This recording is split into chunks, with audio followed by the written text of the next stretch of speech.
Luki buntay dagiti Biblia tay kakabsat iti libro ti Second Timothy. As a pastor, kasapulak iti wisdom no kasano iti panangidaulo iti church. As a preacher, masapul ko iti guidance ti Apo, tahan nga nalaka ti agsagana ti mensahe. Kaslamamot kakabsat no pakanem dagiti masakit uno pakanem dagiti anak mo, ket parikutem pay no anyat dayat nga ited mo kadakwada. So it's not easy to select, choose, and look for a message that I would have to preach every week, especially kat mamin ano nagkasaban. As a Christian, I wanted to learn how to grow. What are the important things in the Christian life? So because of that, I have read the book of First and Second Timothy countless times. Jak mabilangin no namin ano nga binasak dito First and Second Timothy. Ket dito Timothy kakabsat, it was written by the Apostle Paul, the great Apostle Paul. Written to a young pastor. The name is Timothy. Ni Timothy kakabsat, allegedly iso na iti pastor kaday church ti Ephesus. The Apostle Paul, he was a very dynamic servant of God. From the moment nga namamuna ni Jesus Christ as his personal Savior and as his Lord, suddenly nga nag-change ti biyag na kakabsat. From being a persecutor of the church to a preacher of the Lord Jesus Christ. Di pamati kakabsat nga indadanos na isumutan ti pamati nga ikas kasabana. Ket he had 3 missionary journeys.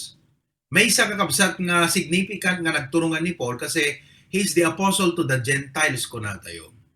If you're ever reading the Bible, just a short trivia and facts. In the Bible ngamin, adati dua nga klase ti group of people. The Jewish and the Gentiles. If you're reading the Bible in the Old Testament, you might be wondering, apay nga iti focus ti Apo ket iti Jewish nation? Because they ngamin ti promise na kini Abraham. God will bless them, God will put them, place them into a wonderful land. But then when the Lord Jesus Christ came supposedly to establish the kingdom, ni-reject Israel isuna, ket itimutin kakabsat nga nagbali di program ni Apo Diyos iti lubong, iso nga datay ti makungkuna ita nga church age. Temporarily, na isardeng deti program ti Apo ti Jewish, so God's program is with the church. All of the heavenly blessings of the Lord are bestowed upon the church. At tayo po yon. Now, after the rapture shall take place, isunto day di umayon ti tribulation, ket ammo tayo nga data yon near to that edge. Gapo na ta makita tayong ti signs of the times. Kunada nga rod ket digiti mapaspasamak ita ket sinyalesan kakabsat itingan nganin iya ay ni Antikristo actually. Ti pagpadaanan deti lubong ni Antikristo. Ti pagpadaanan tayo ni Kristo. Okay?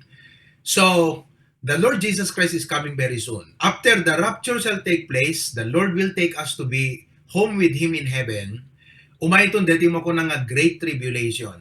It will be a suffering, worldwide suffering because of the Antichrist. So, digiti Jewish, mapandanton ijay land, di Israel kakabsat, and it will be a preparation for the second coming of Jesus Christ. For the 1,000 year of the Lord Jesus Christ. So naitid ko lang di nga sang kabasit nga background.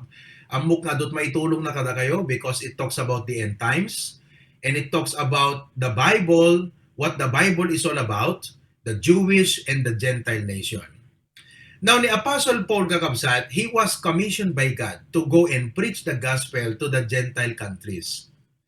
Tinapanan na kakabsat ket digitoy what is today the modern day Turkey. Sino kada kayo kakabsat tinakaramanan ti Turkey? Siyempre, di ba? Kang kanayin kay nga mga Turkey, dito no Thanksgiving. Ngam ijay modern day Turkey kakabsat. Okay? Isu ijay nga nag-situate the Ark of Noah.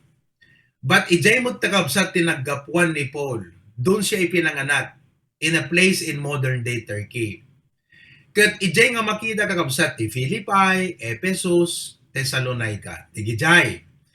And then one missionary journey ni Paul, napan isunay what is today the modern day Europe, particularly the country of Greece. At ati Greece kakabsat itatagat party Europe aya. So napan isuna jay Athens, nagkaskasaba, etc. etc. So many people got saved, nabuo digiti churches, na-ordainan digiti pastors, just like you. Dita Hawaii, nabuo kayo nga church. Now today, it will be HBBC USA, palpalubos iti Apo. The whole of USA, danton to HBBC. So, ni Timothy kakabsat, isuna iti naatasan nga mangidaulo di church ti Ephesus. Being a young pastor, the Apostle Paul had to give instructions to him. How to be a good leader, how to be a good preacher, how no kasano nga iwanwan na ti pamati dagiti arban iti Apo, the sheep of God's pasture. So, kadeti 2 Timothy chapter 2, for one time while I was reading and reflecting and meditating, kat naragsakan nakakabsat, gaputa nagkaroon nak iti reflection, realization, kadeti nga chapter, that will greatly help us as Christians, iti panagserbita iti Apo, kano kasano tayo kakabsat nga agbalaygi ken agprosper iti daytoy agdama nga lubong. Saan nga nalaka iti kaadda tayo kadaytoy agdama nga lubong? We are surrounded by temptations, trials from time to time, and tasks that we have to perform as our duties. But allow me to share with you what are the things involved in our life as God's people. So let me then start. 2 Timothy chapter 2, let me read it first from verses number 1 to verse number 7. Thou therefore, my son, be strong in the grace that is in Christ Jesus. And the things that thou hast heard of me among many witnesses, the same commit thou to faithful men, who shall be able to teach others also. Thou therefore endure hardness as a good soldier of Jesus Christ. No man that warreth entangleth himself with the affairs of this life, that he may please him who hath chosen him to be a soldier. And if a man also strive for masteries, yet is he not crowned, except he strive lawfully. The husbandman that laboreth must be first partaker of the fruits. Consider what I say, and the Lord give thee understanding in all things. May the Lord bless the reading of His Word. May the Lord guide us as we go through this passage this afternoon. Now, what are the things involved in our Christian life? First of all, number 1 is this. I would like for you to realize the extent of, number 1, the resources of the Christian life. The resources of the Christian life. What a blessing. No country can operate without its natural resources. The early pilgrims that came to the US of America came and explored, discovered, and exploited the natural resources of the American soil. As you all know, US of America is very rich in organic resources. Nakaag-ado kakabsat ti raw materials dito Amerika. Iso nga no apay laing nga ijay China ngamin, iti nagbalin nga manufacturing company, dagiti resources ti Amerika because of a cheaper work pay. Laka lang ngamin ti bayad dagiti agubra nga Chino. Ngem paunay kit din kakabsat at ano man pinabinsanak lang ako umay pelad ta Amerika. Anyakit din tanog paala kakabsat o paala kay di tagat detehan na magabgabunan ti tiyan kakabsat ti kaaduna. Kaya grabe kakabsat. Talaga nga ditan sagat no paala kagat deta ti makuna nga adalat ta mais na kakabsat. Kaya mais supot. Adalat ta mais ka itugtugot mo no mapangga magipaalat ta kakabsat. Kaya didikat puro salad lang ti paalam ito eh. Salado ang pintuan, salado ang bintana, salado lahat, puro salad. But every country, depending upon how the government would explore and tap its resources, it is equivalent mat kakabsat, DJ pa nagprogreso iti may nga country. And so, as Christians, numan pa'y awan tayo by the side of heaven, we are still on the other side of heaven, on earth, at datayo kakabsat, iti pa nagdaldalyasat. The Lord did not leave us without any resources that we can maximize. Look at what the Bible says. Thou therefore, my son, be strong in the grace. I want you to highlight, underline, and circle the word grace. The Christian life is all about the grace of God. Kat uray mamin ano tayo kakabsat nga dawat ti Apo. Uray kasanot ka atidog ti panagbiag tay ti rabaw iti dagat. Di tay tupulos mabalin nga maibos iti reserba iti parabor iti Apo. We may run out of our reserves a lot of times. But God's resources is always more than what we can have. Now, in the dictionary kakabsat, kinitak ti meaning ti resources. Do you know what is the meaning of resources? Dinggan nyo dati meaning na kat nakapimpintas nga i-relate tayo ti biyag tayo. Resources is a stock or supply of money.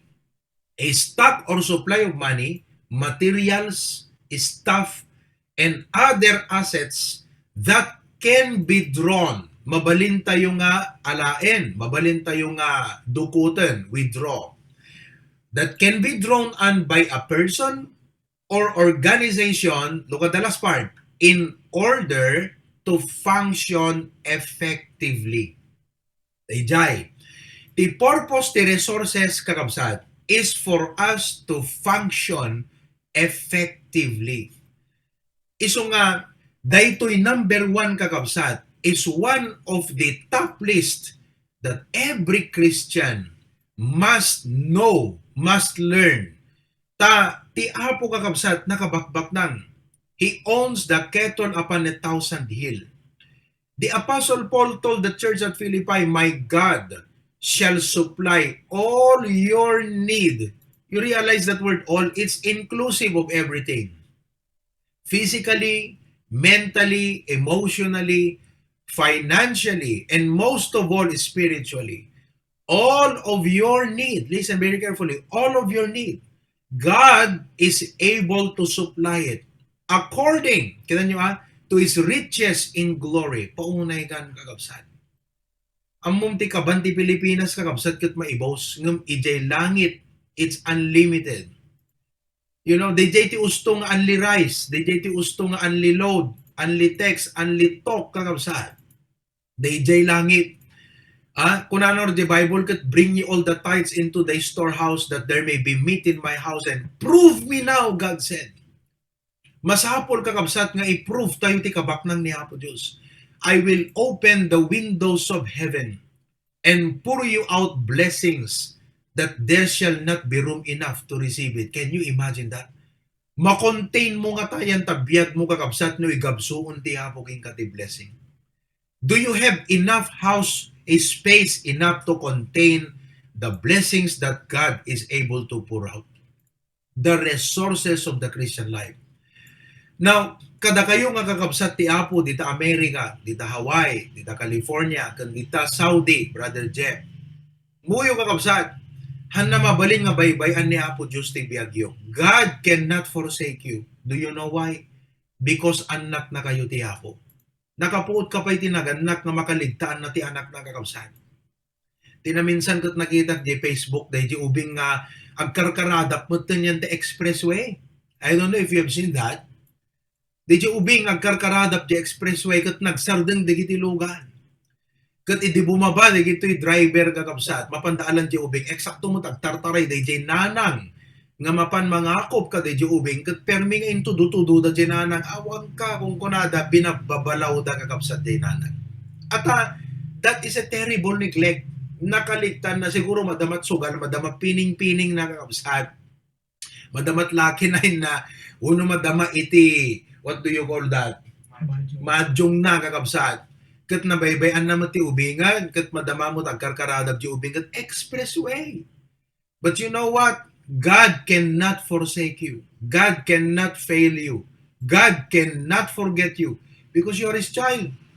But let me put it in another way.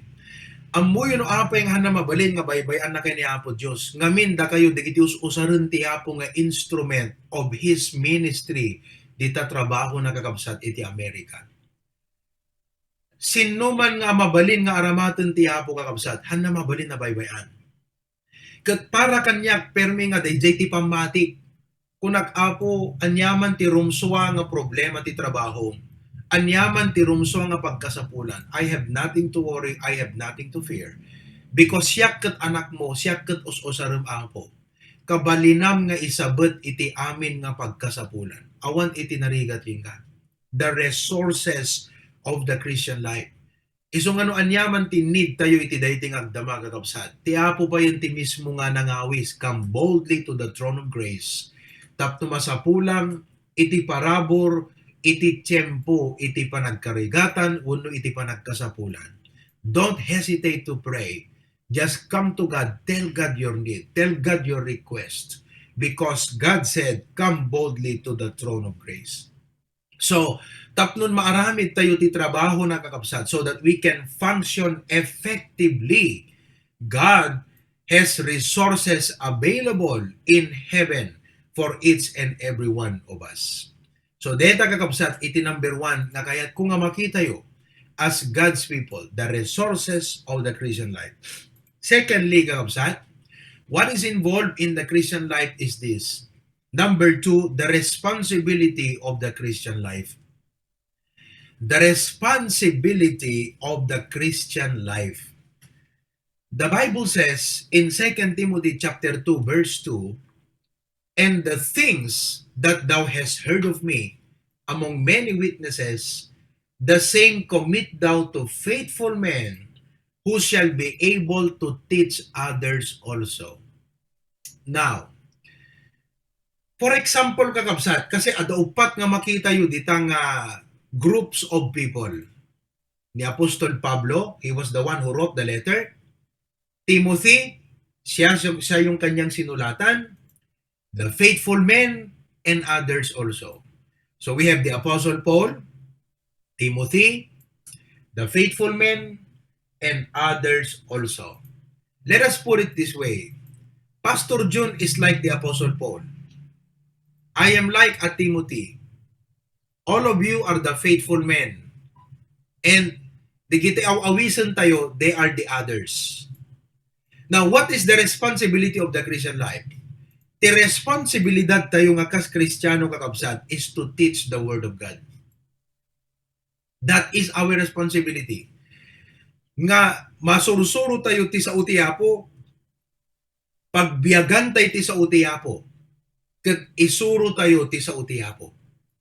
We have to learn the Word of God, we have to apply the Word of God, and we must teach the Word of God to others. Learn, apply, and teach the Word of God to others.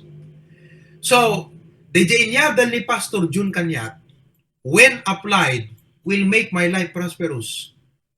Awan pa panantabiyag mo no di dumuruas no i-apply mo ti sa utiapo. This book of the law shall not depart out of thy mouth. Meditate day and night di sa utiapo. And then thou shalt make thy way prosperous kunana, and thou shalt have good success. Kakabsat, dumuras ti biyag tayo nga kas Kristiyano if we will apply the Word of God in our lives. So, di dinayadal kanyak na sa utiapo, when applied, dumuras ti panagbiag ko. But God's plan is not only for me to prosper because of the Word of God. I must also teach it to others. So, Pastor John, the Apostle Paul, like for example, taught it to me at Timothy. Then I will impart it to you as the faithful men. And you as faithful men should teach others also. Deta kakabsat ti responsibility iti Kristiyano. Nagdingeg ka, agadal ka, i-apply mo, isuro. Now, in a more practical sense, kada tayo nga parents, digiti maadal tayo nga sa utiha po, we must impart it to our children. The Word of God must be perpetuated in a generational sense. Pag sinabi nating generational, from one generation to the other. So Pastor John taught it to us with Preacher Glenn in our generation. Now it is our duty to teach it to our children in their generation. Kat no kitaan nyo kakabsat, praise the Lord, because deti pa nakairuam mi kan pa nakaisuro mi ti sa utiapo, dakkel tinaaramida na itibiyag mi personally. What would be our life today no awan digiti sa utiapo kakabsat? Damagat kada kayo. Anyat biyag mo itano awan dagiti sa utiapo nga mayat adal king ka. Tingamin, the teachings of the Bible, the precepts, the rules of the Bible, dagiti comfort nga maadaw tayo so. What would be your life today as a Christian? As a Christian, without the Word of God. Iso nga, dagiti sa utiapo maadal tayo, and our responsibility is to teach it to others.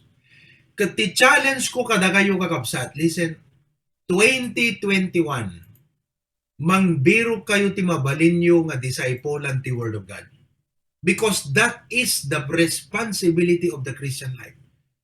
Mabaling nga digiti anak yu ti mabalinyo nga disciplean, or you must look for somebody else that you should disciple.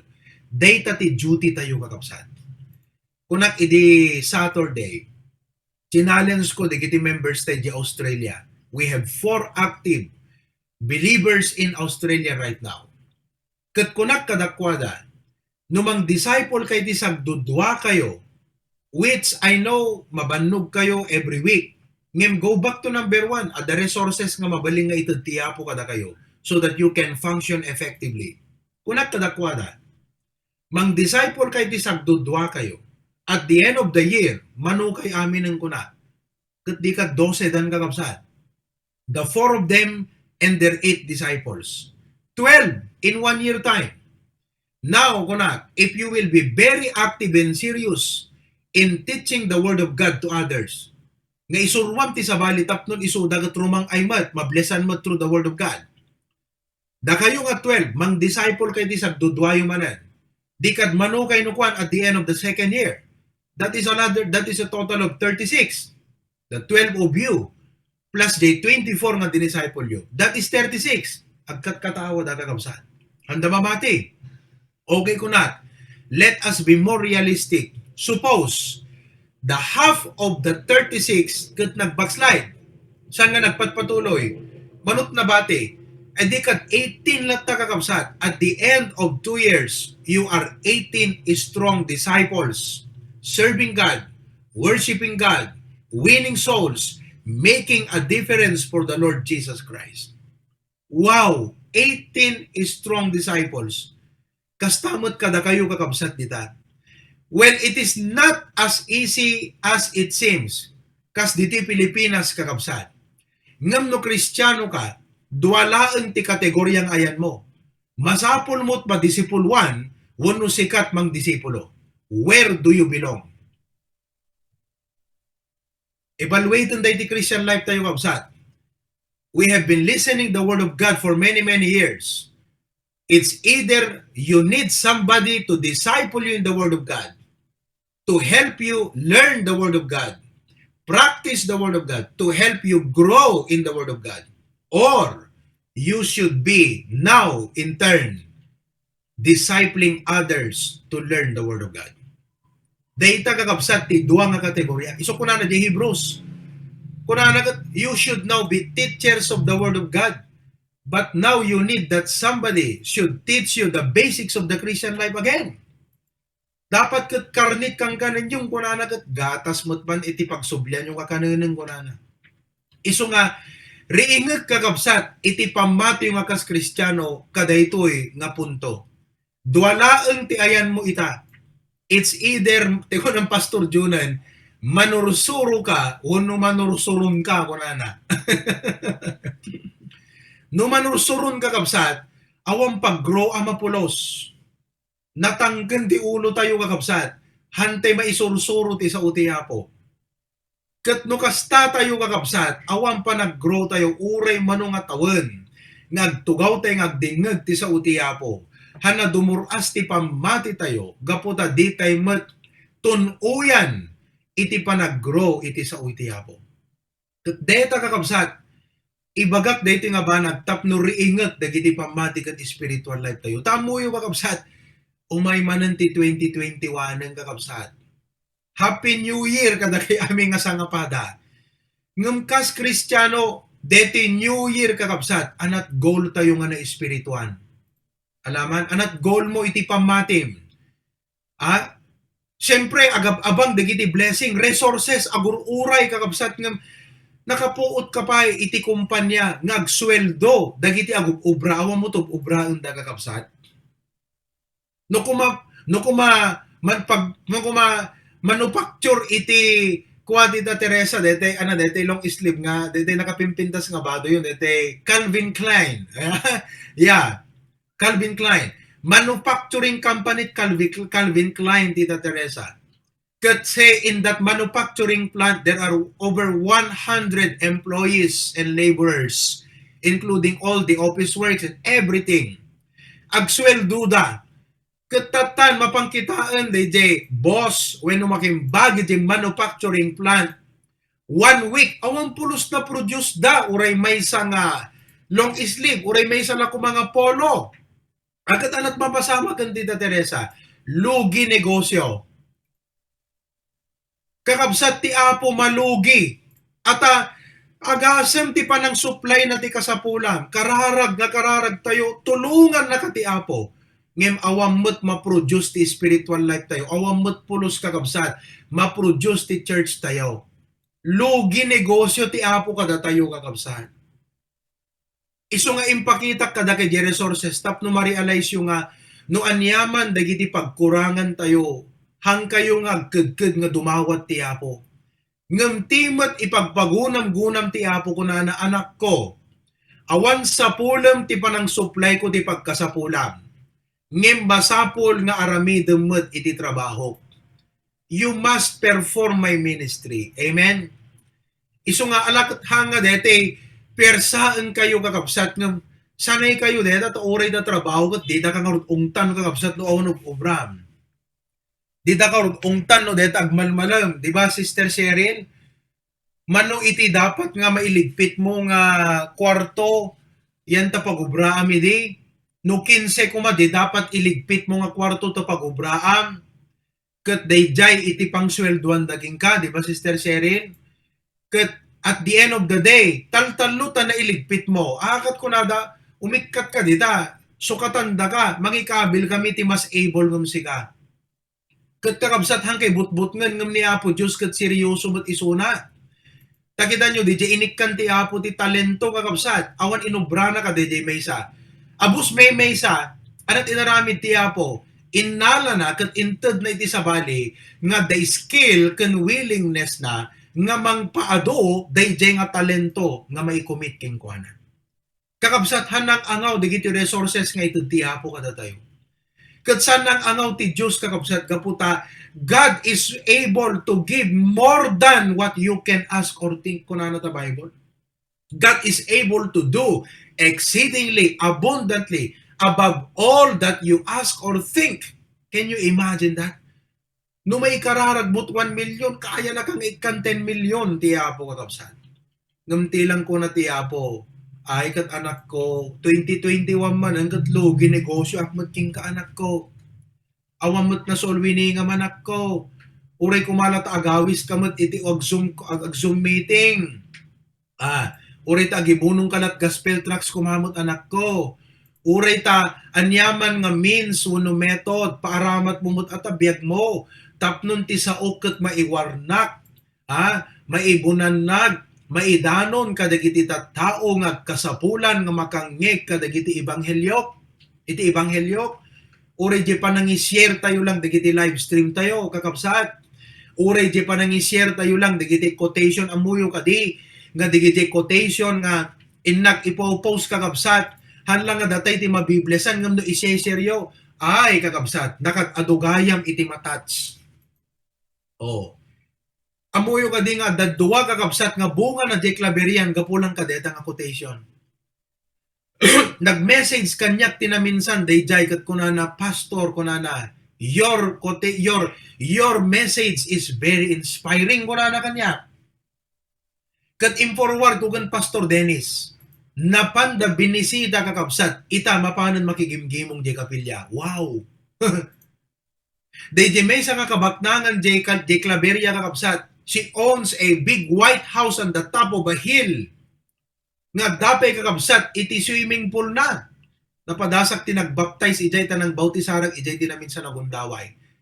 Ha? Naikamang ti taga-Amerika, huge ti apelyedo na kakabsat. Huge, ngam hamot isot dakkel. Ngam naikamang ti taga-Amerika isuna kakabsat. Kat gapu ti panang i-share ni Sister Marites, teacher, nurse, kakabsat, school nurse isuna. Gapo di pa nang i-share na di live stream. Saan lang iji account na no di kat i-copy na di link kat i-send na ti messenger ka di kagayom na. Kakabsat. Nakita ti comment na tinaminsan ni Mrs. Hughes kat kunana, I hope I can join you on your Thanksgiving Sunday kunana. Forward ko kung Pastor Dennis. Kadaging gana itapalpalo apon data di damot maranra na kakabsat. Ngam kang kanayon mong kumain. Idirabi, chinek ko di comments, di live stream tayo di kalman tibigat. Brother John Carnate, classmate mo sa ni Nico Soriano, classmate mo. Kat nakita kakabsat, nga minessage ni PJ di comment, ni ading mo PJ. Kunana, kumusta manong kunana, nag-reply ni Nico, engineer sa isuna, if I'm not mistaken. Kat kunana nasaya at mo't ading ko, dakam dito bakara, pakumusta amtun manong mo kunana. Minesage sak dirabi, tani Nico kakabsat. Inyub, ubing dat imay nakisansan di school, diti kapilya tayo. Ngem idi dumadadakil dan, agbasa dan, nayadayudan, siyempre awang mo't follow upan, adayudan mo't tan iti apo. Ngem gapu ka deti live stream kakabsat, na-reach out tayo manang ida. Minesage sak kinumustak dirabi nag-reply tayo bigat kat kunana nasaya at mo't pastor. I have been watching your live stream ever since kunana. What a blessing. One of these days, no, at the time, mapangkunto bisitaan kat encourage set nagsubli ti apo isuna kakabsan. O nakag-ado, dagiti tao nga mabalin, nga maministeran. Nakag-ado, dagiti tao nga kasapulan da nga mga ganti sa uti apo kakabsan. Hantay man nga nalaing nga sumao, ngam inikan na tayo tiyapo ti means and ways tapnon maaramat kat ti sa utiyapo maidanon kadigiti nga tao. O kakabsat, nagpipintas digita cellphone tayo, Apple kakabsat, agasam deta. iPhone. Akat usaran tayo digita nga cellphone nga agi-repost, agi-share iti word of God. Amen ba? Thumbs up man kakabsat. Amen? Oh. Agasam latest nga cellphone kakabsat, inted tiyapo deta king ka, amen? Mamati kayo nga inted tiyapo deta? Nagkaputi apo deta kakabsat. Abiaran, inik ka nakatiapo resources, nagpipintas nga laptop, kada gadgets, kat ko na tiyapo, anak ko, hangko inted deta tapno pagpapurmam lang. Hangko inted deta anak ko tapno pagpabilib mo kadagiti pa adama Pilipino. Inted ko deta anak ko, tapno maaramat, nga mangi bunanag ken mangi kasaba iti sasaop. Amen kakabsat? Oh. Kita nyo giti agkakangina nga gadgets tayo dito. Nakangin nga agpaiso ng amuyo. Kadagiti kaado nga kararwa nga naisalakan ng kakabsat. Ay, bale wala ti kangina digito nga gadgets kakabsat. Oh. Ni Sister Goldie, may isa nga bunga ti live stream. Aya, sister. Ha? Eket ever since agbuy-buya dati pamilya na DJ kaanakam no kwa DJ dada kan anom no kwa DJ dada kan anti kasinsin ya kabagyan na kamsat well DJ Canada okay kat kang kanayong da nagbuy-buya ka digiti live stream oh kat nakag-adu ka kamsat iso nga brethren that is our responsibility hantay liplipatan ka kamsat datayo digiti instrumento iti ako. Amen po ba? Thumbs up mampay kakabsat. Okay. Number 3, dito tayo pelang at patingga ita. Masapol nga after dito kakabsat. Alam tayo, digiti cellphone tayo, agi-share tayo. Amen? Tapno hamot lo ginegosyo ti Apo kada tayo kakabsat. Amen. Oh. Damagan man kakabsat, kada kita kaabayo, ada kakaabayo, hamot na logi negosyo ti Apo king ka, sister, kunam. Hamot na logi negosyo ti Apo king ka, brother. Amen. Okay. Number 3 kakabsat, may ikatlo nga banag ti Christian life, ito, comfort kadatay amin dito, the realities of the Christian life. The realities of the Christian life. No reality kung natayo kakabsat, it means di kita'y actual. These are not imaginary problems. These are not imaginary situations. No di kito'y kakabsat kat talaga nga real nga sitwasyon iti panagbiag tayo. Verse number 3, the Bible says, thou therefore endure hardness. Oh, Brother John, ikararag mo nini ko classmate mo, kaya misuna, pag-pray mo siya. Thou therefore endure hardness as a good soldier of Jesus Christ. The reality is this, that there are sufferings in the Christian life. Saan laan kakabsat nga han nga gaputa nagbalin ka ang Kristiyano ket awan suffering nga dungtengken kan. Kuna dagat ti amok man ti agasawa ket bed of roses ay haan kakabsat. Hato no agar-aram ka pelang kat simong bat kat engagement ring. Amen. Doon ko nagasawa kayo, anak papasama kan? Suffering. Ay, wedding ring pelagayam kakabsat. Amen? Wedding ring. Oh, after 2 years, adan na kang kakabsat. Anan? Suffering. Oh, amen? Oh, ketika bulbulan ng suffering kakabsat, murmuring. Reklamong. Nagangdod ka. Nagbangsit ta medyas mo. Di ka mo itarimaan ta medyas mo. Di ba? Murmuring ang kakabsat. Nagkatkadaw, di kita ipadak na asawa na. Di kita akong asawa na kat awan idea da. Anong mata di kung kunada. Okay? Di amok man lang nagbaling ka Kristiyano kat blessed na blessed ang buhay mo kunatayo. Yes, kakabsat. Ngem itilikudan na di kito kat adumot nga panagsagaba. Now, the Bible says soldier. Anong soldier? Soldier is one who serves in the army. We are in the army of God. At datayo kakabsat, iti army of God. Our commander-in-chief is in heaven. They died. We are soldiers of the Lord Jesus Christ.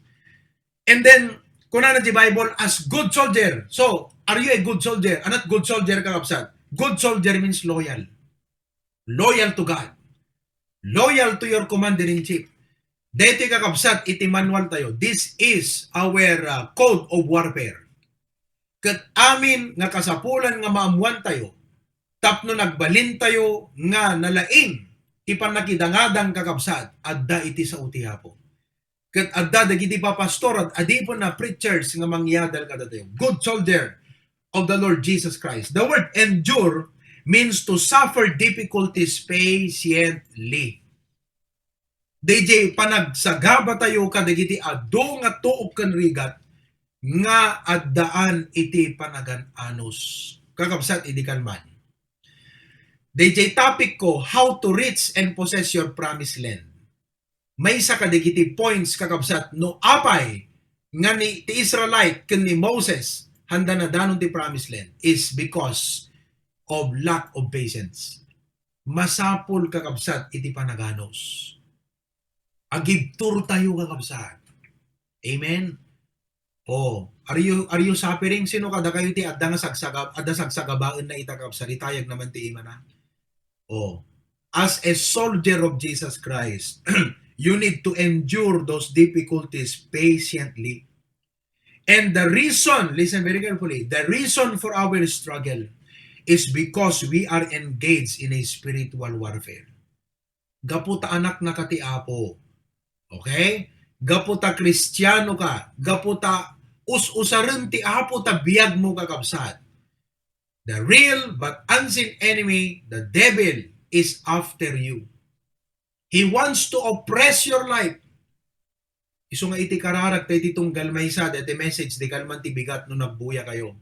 Let us pray that God will give us a hedge around us. Balkutan na tay kumatiyapo kakabsat ti ayat na. Proteharan na tay tiyapo. Aladan na tay tiyapo. Ammom no aladan na katiyapo saan nakamabalin nga garawon ni Satanas kakabsat. God, the devil can never touch your life. So let us pray for God's hedge around our lives. But even then, sometimes the Lord will allow trials to come our way. Kat isong ano umay ti panlubo kon kakabsat, bear this in mind kunam. Hang kagririri, hang kagreklamo kot kunam, Apo, whatever is my lot, whatever be my suffering in life, it is well with my soul. Go back to number 1, amok nga ikan ti resources, enough grace, tapnon ti kasta Apo, I can endure this.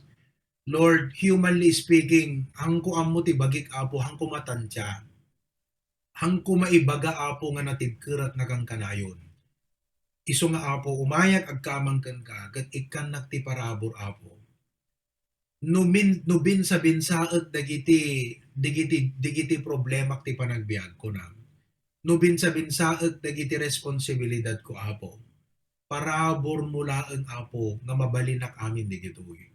It's all by your grace, dear Lord. Iso nga kakabsat, amuyo nakamay-mayat ti Christian life. It is a mixture of sweet and spicy, di ba? Nakaimas the pispilin of the sweet and spicy na kakabsat.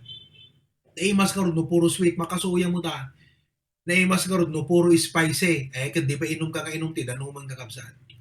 Di ba? Nakaimas ta pispilay, uno chicken pilay. Uno deta pork, DJ pork nun deta basta DJ kabsat paborito kyan ta hapchan DJ or orderan. Basta sweet and spicy kakabsat. The Christian life is a sweet and spicy. Adot adat na ti Christian life. Ngem ti samit na kakabsat. DJ parabor iti Apo. Amen. So nga itang alawas, anyaman dagiti sangwan nyo kakabsat. Anyaman dagiti parikot kan problema ti panagbiag. Sangwan tayo nga napnuan panagyaman. With a positive outlook, with a thankful heart, we can because God can. Okay? We are able because our God is able. Amen? Tiyapo ti madaydayo kakabsat.